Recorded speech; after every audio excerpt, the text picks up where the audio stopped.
Regardez ces deux diamants identiques. Vous ne repérerez jamais la différence à l'œil nu, mais votre carte de crédit la remarquera très certainement. À gauche, c'est un diamant de 0,9 carats qui vous coûtera environ 5 000 €. Et à droite, il s'agit d'un diamant d'1 carat, dont le prix ne saurait descendre en dessous de 8 000. La différence n'est que d'environ 0,02 grammes, mais le prix varie énormément. Et tous deux sont minuscules, juste à peine 6 mm de diamètre. En effet, 1 carat, ce n'est pas grand-chose. C'est une unité de masse qui équivaut précisément à 200 mg. En ce qui concerne le plus gros diamant jamais découvert, il pèse 3106 carats, soit plus de 600 grammes. Une orange moyenne pèse environ 140 grammes. Ce diamant est donc aussi lourd que 4 oranges. Il s'agit du diamant Cullinan, et il a été extrait en Afrique du Sud en 1905. Il tire par ailleurs son nom de sa mine d'origine. De nos jours, on ne peut plus l'observer en intégrale, car il a été taillé en plusieurs morceaux.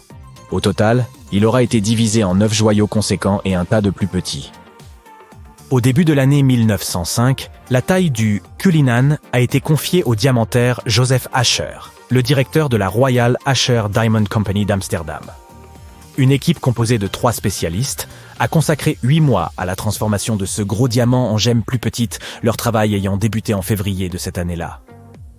Initialement, la pierre monumentale avait été divisée en 7 morceaux qui ont ensuite été taillés pour créer 9 grandes pierres, chacune baptisée Cullinan suivie du chiffre romain correspondant allant de 1 à 9. Lors de sa première tentative visant à entamer la surface du Cullinan, Joseph Asher a brisé le ciseau qui lui avait pris 4 jours à préparer, sans causer le moindre dommage au diamant.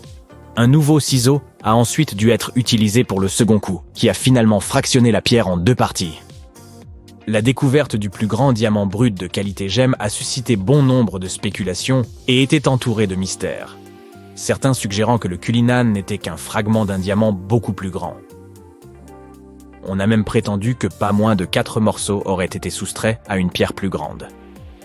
Malgré de nombreux débats sur l'origine réelle du Cullinan, aucune preuve concrète n'a jamais émergé pour soutenir ces théories. Mais le Cullinan est-il vraiment le plus gros diamant jamais découvert ?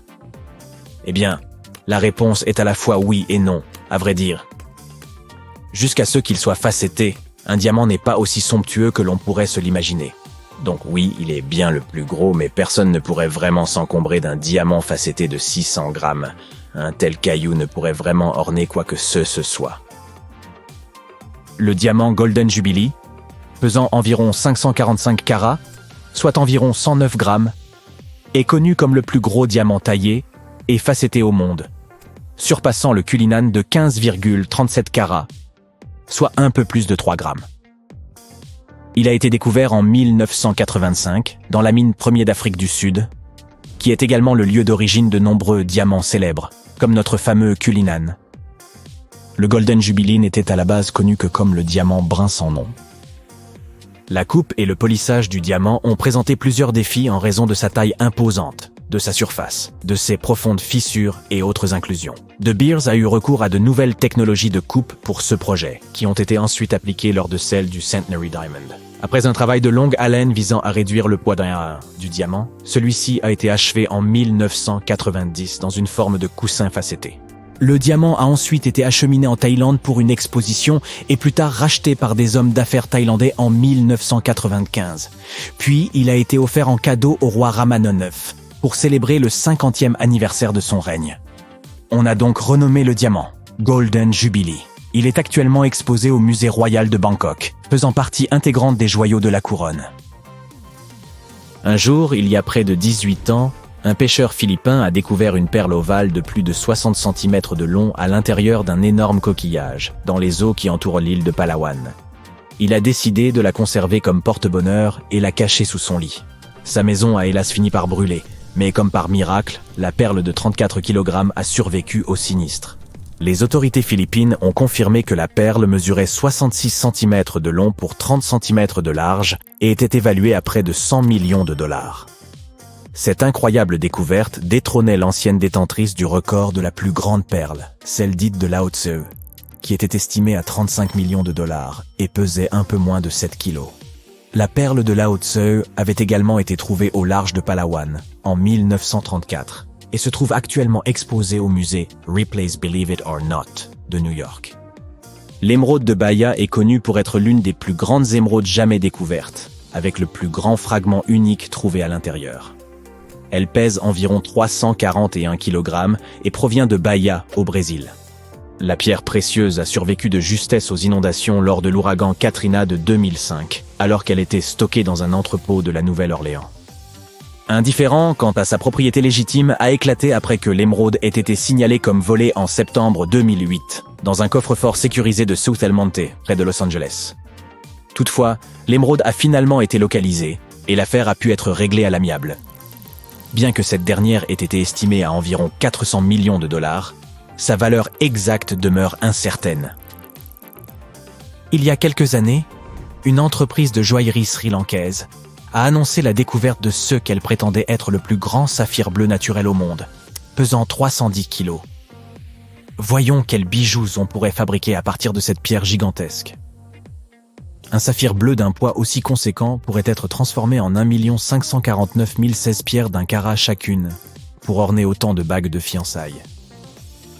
Les propriétaires avaient l'intention de vendre cette pierre précieuse aux enchères une fois qu'elle aurait été officiellement appréciée. L'Institut de gémologie de Ratnapura, qui possédait initialement la gemme, a refusé l'offre de plus d'1 million de dollars venant d'un potentiel acheteur du Moyen-Orient. Ils estimaient que la valeur réelle de la gemme devait excéder les 100 millions de dollars. La découverte de la topaze brute Eldorado en 1984 dans le Minas Gerais au Brésil a été un événement majeur. La pierre brute pesait un poids impressionnant de 37 kilos. Néanmoins, après avoir été taillée et polie, la gemme achevée ne pesait plus que 6,2 kg, résultant en une perte de 83% de son poids original. Cette réduction drastique était principalement due à l'élimination du matériau de qualité inférieure de la pierre brute, afin de créer un joyau de la plus haute qualité, parfaitement taillé, idéal en termes de couleur et de clarté. Le résultat final était une topaze facettée éclatante, taillée en forme d'émeraude, présentant la couleur brun jaunâtre souhaitable.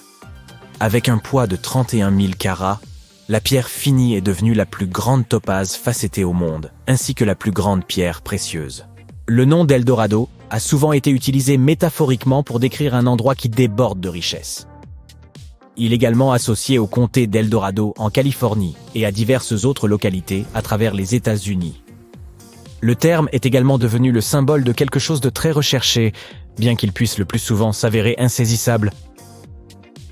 Un rubis pesant 55,22 carats a récemment été vendu pour un montant record de 34 800 000 dollars, ce qui en fait le rubis le plus gros et le plus cher jamais vendu aux enchères. La pierre avait été découverte au Mozambique et baptisée Estrela de Fura, qui signifie étoile de Fura en portugais. Sotheby's, la maison de vente aux enchères qui s'est chargée de la vente, a souligné l'exceptionnelle rareté de ce rubis et son importance dans le domaine des pierres précieuses. Alors que les diamants dominent généralement les ventes records en matière de gemmes, les rubis sont également très prisés pour leur valeur et leur rareté. Le précédent record pour un rubis vendu aux enchères avait été établi par le Sunrise Ruby en 2015. Il s'agit d'une pierre de 25,59 carats provenant de Birmanie et qui a rapporté 30 300 000 dollars. L'Estrela de Fura était à l'origine une pierre brute de 101 carats, ce qui en fait le rubis de qualité gemme le plus grand jamais trouvé. Il a été soigneusement taillé et poli pour rehausser sa couleur et son éclat avant d'être mis aux enchères.